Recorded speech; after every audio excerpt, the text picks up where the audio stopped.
آج واپسی پہ گاڑی میں اس نے ذیشان روکھڑی کے گانے نہیں سننے تھے۔ وہ اگر 5 منٹ کا بھی سفر کرتی تو ذیشان کے گانے سنتی، مگر آج وہ کچھ اور ہی سوچ رہی تھی۔ ابو، امی، لالا گل، جی گل کو قائل کرنا تو ناممکن سی بات تھی، البتہ دادی اماں کو وہ منا سکتی تھی۔ دادی اماں اس کی ہر بات مان جایا کرتی تھیں۔ کالج جانے میں بھی ان کا ہی ہاتھ تھا، ورنہ وہ میٹرک کے بعد گھر پر بیٹھ جاتی۔ 2 سال جو اس نے کالج میں لگائے تھے اس کو ہی پتہ تھا۔ ایک دن بھی ایسا نہیں تھا کہ وہ لوکل گاڑی پہ آئی ہو۔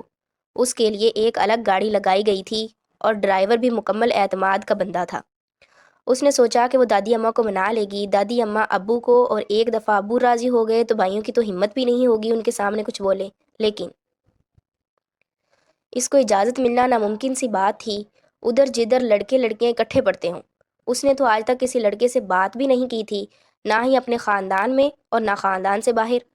وہ روایتی پٹھان تو نہیں تھے جن کے گھر میں لڑکیاں ٹوپی والا برقع لیں، مگر خون تو پٹھانوں کا ہی ہے نا۔ اس کو اگر ہلکی سی امید تھی تو وہ دادی اماں سے تھی۔ سوچوں کے سلسلے ٹوٹے، وہ حقیقت کی دنیا میں آئی۔ اداسی پھر سے اس کی آنکھوں میں چھا گئی۔ وہ جب بھی اداس ہوتی اس کی آنکھیں ساری اداسی اپنے اندر سمیٹ لیتیں اور سب کو پتہ چل جاتا آج زرمینہ خان سواتی صاحبہ اداس ہیں۔ سوچتے سوچتے اس کا دماغ گھومنے لگا۔ اس نے آنکھیں بند کیں، سر کو گاڑی کی سیٹ سے لگایا، دماغ کو بالکل پرسکون کیا۔ آپ کو اجازت ملنا کون سا مشکل کام ہے آپ کا؟ ویسے بھی وہ اتنا بولا نہیں کرتی، مگر ایک رونق ضرور رہتی تھی گھر پہ۔ وہ بہت شرارتیں کرنے والی، بہت خوش مزاج سی تھی، مگر پچھلے کچھ مہینوں سے وہ گمسم سی رہنے لگی اور ابھی تک کسی کو اس بات کی وجہ سمجھ نہیں آئی تھی۔ اچانک کیا ہو گیا؟ وہ کیوں ایسے گمسم سی رہتی ہے؟ وہ اپنے ہر راز بس اللہ جی کو بتاتی، ان سے باتیں کرتی تھی اور تو اور ان سے خفا بھی ہو جایا کرتی۔ اللہ جی آج میں خفا ہوں آپ سے بس۔ پھر چپ ہوتی جیسے کوئی سن رہا ہے، کوئی اس کی بات کا جواب دے رہا ہے۔ کیوں میں آپ سے خفا نہیں ہو سکتی؟ میرا دل ہوا خفا ہونے کا تو میں بس خفا ہو گئی آپ سے۔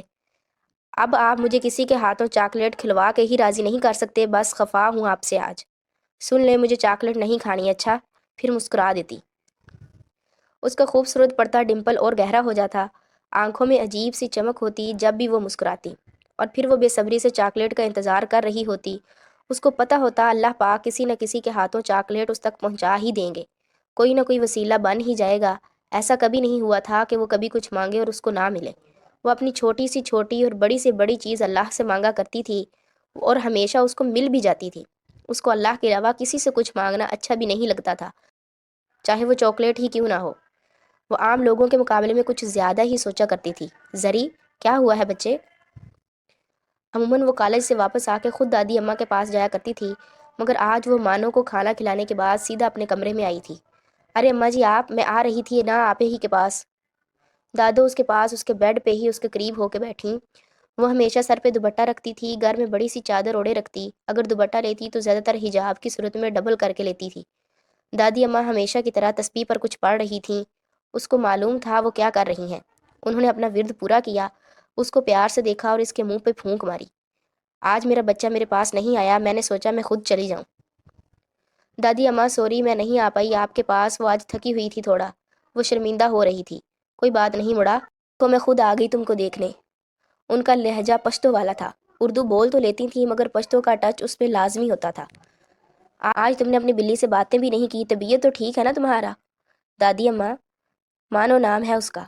وہ ذرا خفا ہو کے بولی، اس کو اچھا نہیں لگتا تھا کوئی اس کی مانو کو بلی کہے۔ مانو نام ہے یا شانو ہے تو وہ بلی ہی ہے نا۔ اب بلی کو بلی نہ بولے بندہ تو کتا بولے؟ تم بھی کمال کرتی ہو زرمینہ۔ زری کو اپنے ہر رشتے سے بہت محبت تھی اور زیادہ سے زیادہ وقت اپنی دادوں کے ساتھ گزارتی تھی، ہمیشہ ان سے ان کی جوانی کے قصے سنا کرتی۔ آج وہ پریشان تھی، اس نے دادوں کو راضی کرنا تھا جو کہ بہت مشکل کام تھا، مگر اس نے سوچ لیا تھا ہار تو وہ بھی نہیں مانے گی، خون تو اس کی رگوں میں بھی سواتیوں کا ہی تھا۔ آج میں بات نہیں کروں گی، یونی کے سلسلے میں ایک دفعہ پیپر ہو جائیں پھر بات کروں گی، اس نے دل میں سوچتے ہوئے کہا۔ آج تو لوگ پڑھ رہے ہیں۔ وہ اس کے پاس بیٹھا، اس کی ایک کتاب اٹھائی اور صفحے ادھر ادھر کرتے ہوئے اس کو تنگ کرنے لگا۔ سلطان اس کے دوسرے نمبر کا بھائی تھا، زرمینہ اس سے 1 سال بڑی تھی، مگر اس کو کبھی بھی نہیں لگا کہ وہ اس کی بڑی بہن ہے۔ بھائی چھوٹے بھی ہوں، وہ ہمیشہ بہنوں کے معاملے میں بڑے ہی ہوتے ہیں۔ زری کو کبھی نہیں لگا کہ وہ اس سے بڑی ہے، وہ اس کو جان جی کہہ کر بلاتی۔ وہ دونوں آپس میں ہمیشہ گپ شپ لگایا کرتے تھے۔ خیر سے کتنے پیپر رہ گئے میری بہن کے؟ کیوں، میں آپ کو کیوں بتاؤں؟ جیسے تو مجھے پاس ہونے پہ بڑے گفٹ دے دیتے ہیں نا آپ، اس نے منہ بنا کے جواب دیا۔ اچھا تو میری طوطا مینا کا موڈ خراب ہے آج، اس نے شرارتی سے انداز میں بولا۔ اماں اماں سن بھی لینا، کیا ہوا ہے زری، کیوں شور کر رہی ہو؟ پتہ بھی ہے بابا جان گھر پہ موجود ہیں، اچھی بیٹیوں کے ساتھ اتنا اونچا اونچا بولنا اچھا نہیں لگتا۔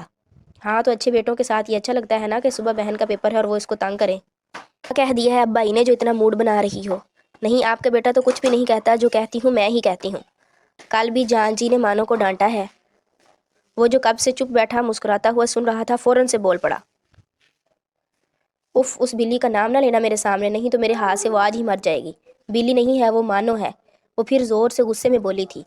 جی ہاں اسی مانو نے کل میرا کبوتر مار دیا ہوتا، اگر میں وقت پہ نہ پہنچ جاتا تو بہت اچھا ہوتا، مار دیتی تو اللہ کرے وہ مار ہی دے سب کو تو بہت اچھا ہو، خود بولوں گی میں اس کو کہ مارے۔ اس دن وہ زرمینہ صاحبہ آپ کا اور آپ کی مانو کا آخری دن ہوگا اس گھر میں لالا گل کو بولوں گی آپ کا آنے دیں آج آپ ان کو۔ شہاب اس لڑائی میں ہمیشہ بہن کی سائڈ پر ہی ہوتا تھا، اور اماں آپ ہمیشہ اپنے بیٹے کی ہی سائڈ لیا کریں۔ وہ غصے میں اپنی کتابیں لے کے اپنے کمرے میں چلی گئی۔